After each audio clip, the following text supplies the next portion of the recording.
Well, we are ready to paper mache. What we need to do is mix our flour, salt, and water.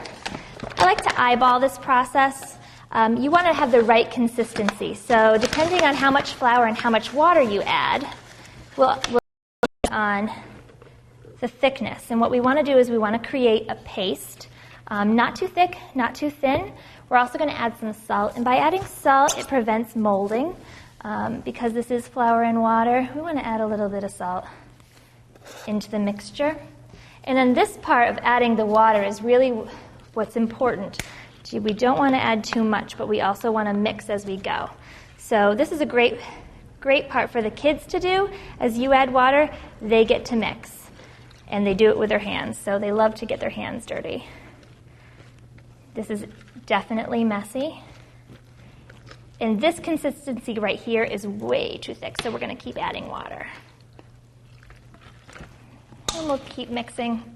Make sure there's a sink nearby, just in case the kids get really messy with this.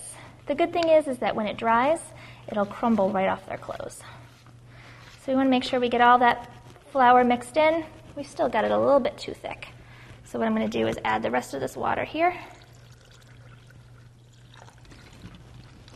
And this should be perfect.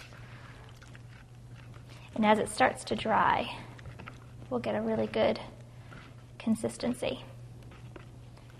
That's perfect.